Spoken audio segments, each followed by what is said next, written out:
Fox News alert. President Trump just signed an executive order declassifying and releasing all files related to the JFK, RFK, and MLK assassinations. Watch. Lastly, sir, we have an executive order ordering the declassification of files relating to the assassinations of President John F. Kennedy, Senator Robert F. Kennedy, and the Reverend Dr. Martin Luther King, Jr. That's a big one, huh? A lot of people are waiting for this for years, for decades.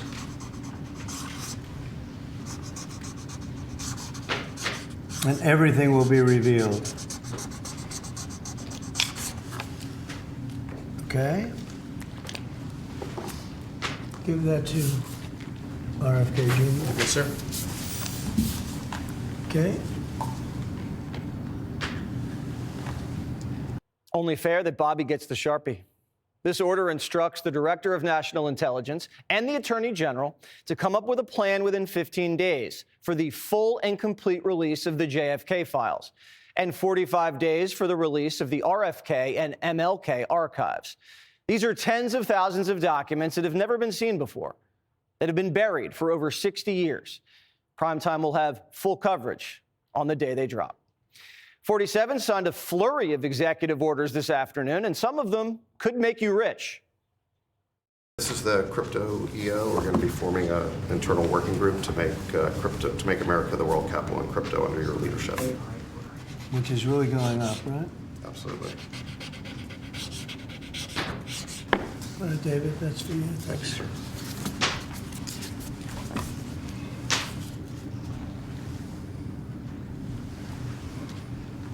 You find them exciting? They might not be exciting, but they're going to make a lot of money for the country. I don't own any crypto. Should that change? Trump says rates are coming down, whether Jerome knows it or not. The interest rates will come down. You said that you would demand that the interest rates come down. Well, I would put in a strong statement. Do you expect the Fed to listen to you? Yeah. Trump's demystifying the idea that all these Washington institutions are perfectly independent. Biden would never tell his attorney general what to do. Obama would never talk to the Fed chair about rates. I can't be seen talking to a justice. That would be unethical. The Washingtonian virtue signaling is history. Presidents don't have to be shy about power, and having an opinion isn't illegal anymore. Trump's not whispering and tiptoeing around D.C. Same thing with Davos. Once a year, the financial elite gather in a tax haven, hire escorts, and stroke each other's egos, then dictate how the rest of us are going to live. Brain implants, bugs for dinner, and willy-nilly windmills. Kerry's usually falling off his bicycle, and Al Gore's screaming about rain bombs or misinformation. This year, though, was a little different. The newly minted president zoomed in as a symbol of disrespect and told Davos they aren't dictating anymore. Ladies and gentlemen, the President of the United States, Donald J. Trump.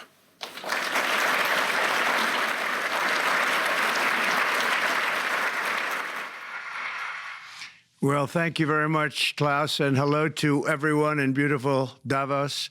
This has been a truly historic week in the United States. 3 days ago, I took the oath of office, and we began the golden age of America.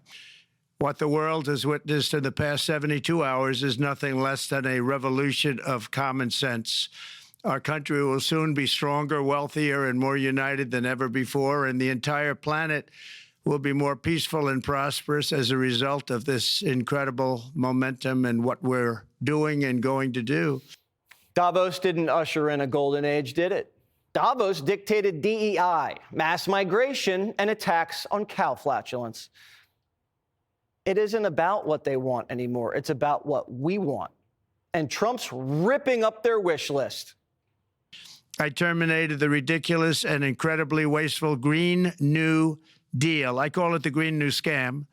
Withdrew from the one-sided Paris Climate Accord and ended the insane and costly electric vehicle mandate. We're going to let people buy the car they want to buy. I mean, the Green New Deal was such a total disgrace. And it was conceived of by people that were average students, less than average students, I might add, and never even took a course in energy or the environment. It was just a game. Remember, the world was going to end in 12 years? Remember that? Well, the 12 years has come and gone. The New World Order won't be set at a summit in Switzerland by bankers, politicians, and economists who look like woolly mammoths. At one point, Trump name-checked the Bank of America CEO. Watch. Speaking of you, and you've done a fantastic job, but I hope you start opening your bank to conservatives, because many conservatives complain that the banks are not allowing them to do business within the bank, and that included a place called Bank of America. They don't take conservative business. And I don't know if the regulators mandated that because of Biden or what, but you and Jamie and everybody, I hope you're going to open your banks to conservatives, because what you're doing is wrong. President Trump calling a bank chairman immoral ruffled quite a few feathers in the Davos dining room, but they couldn't do anything about it, and neither can Canada. We're going to be demanding respect from other nations. Canada, we have a tremendous deficit with Canada. We're not going to have that anymore. We can't do it. I don't know if it's good for them. As you probably know, I say you can always become a state. And if you're a state, we won't have a deficit. We won't have to tariff you, et cetera, et cetera. But Canada has been very tough to deal with over the years. And it's not fair that we should have a $200 billion or $250 billion deficit. We don't need them to make our cars, and they make a lot of them. We don't need their lumber because we have our own forests, et cetera, et cetera. We don't need their oil and gas. We have more than anybody. America is beginning to reassert its economic advantage. We have the biggest consumer market, more liquid capital than any country, and the largest energy reserves, not to mention a bigger Navy than every nation on earth. And the dollar's the world currency. So this country has an absolute right, an obligation to our own people to set trade terms and not be taken advantage of. NATO's spending, a perfect example. I'm also going to ask all NATO nations to increase defense spending to 5% of GDP, which is what it should have been years ago. It was only at 2%, and most nations didn't pay until I came along. I insisted that they pay, and they did, because the United States was really paying the difference at that time, and it was unfair to the United States. Why aren't the Europeans paying more for their own protection? Why are we paying the bulk of NATO's budget? That's like a security guard paying a client to protect them. NATO's an incredible alliance. We just have to get our books in order, so our allies don't get a free ride, because while they get a free ride on defense, they're ripping us off on trade. They tariff American goods, but we barely tariff European goods. And that's about to change. And the Saudis better start pumping. Saudi Arabia will be investing at least $600 billion in America, but I'll be asking the Crown Prince, who's a fantastic guy, to round it out to around $1 trillion. I think they'll do that because we've been very good to them. And I'm also going to ask Saudi Arabia and OPEC to bring down the cost of oil. And if the Saudis don't round up $400 billion, Trump will visit Israel first. You said you're going to ask for $1 trillion. Will Saudi Arabia be the first foreign country you will visit, since they invest in that much? Well, if they do that, I would, yeah. I would be glad to do that. I did it, as you know, 4 years ago. We did $450 billion, meaning the money all goes to American companies, and they purchase jets and they purchase computers and everything else. And we did $450 billion, and I guess we're at 650. Trump shopping around his first foreign trip to the highest bidder. And it's not like he's getting the money, you're getting the money. These are investments in America. Trump's treating our country like an NFL free agent. You know, I really want to sign with Buffalo, but LA's offering a much better package. Globalism's over, and we're taking Davos down with it. We're not going to let multinationals outsource production and sell product back into the U.S. duty-free. We need to protect our workers and supply chains. Fiat Chrysler met with Trump, and now they're restarting a Jeep plant in Illinois and building Dodge Durangos in Detroit. Samsung is about to move production from Mexico into the United States. Canada wants to help Trump restart the Keystone Pipeline. And the president just lifted a pause on liquefied natural gas exports so we can sell the Europeans natural gas and wean them off Russian energy.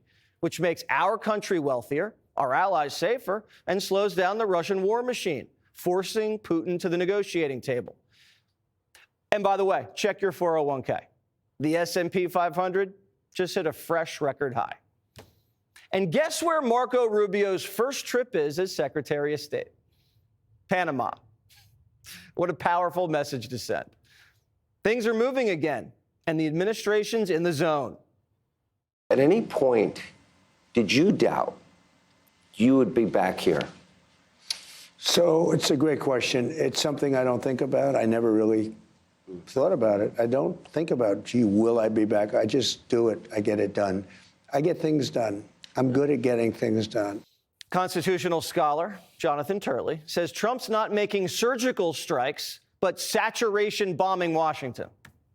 Obama promised to fundamentally transform America, but Trump is actually doing it. There was this myth that there was gridlock in Washington. The country was divided and that change was slow. That just gave professional politicians an excuse for 3-day work weeks. They didn't want you to know real change was possible, because then we'd raise expectations and they'd have to actually do their jobs and actually represent our interests instead of their own. But now they have an excuse for their lack of action. The New York Times says it's the return of the king.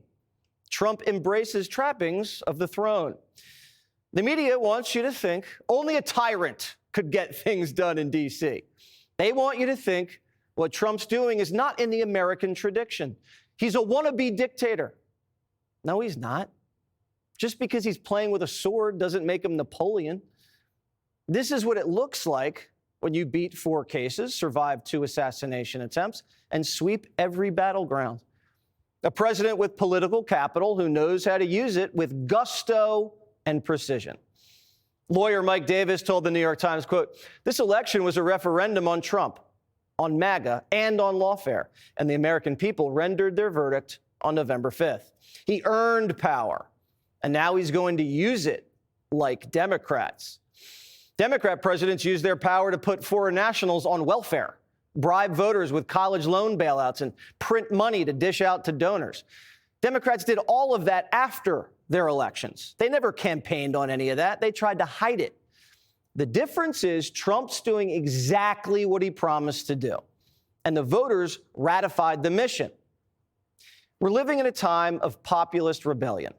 Journalist Carl Zinsmeister says this: voters let loose a genuine bull into the china shop of the ruling class, those who have dominated public life for a generation, declaring that the sky is falling. Maybe their sky's falling. Maybe their time at the top's over, but yours isn't. Your time at the top is just getting started. The power is being returned to the people. No one can tell you what bank to use, what car to buy, what words to say, what food to eat, which shows to watch. We're the only ones who can get in our own way. So put your chin up and your shoulders back. Today was a good day. Click here to subscribe to the Fox News YouTube page to catch our hottest interviews and most compelling analysis.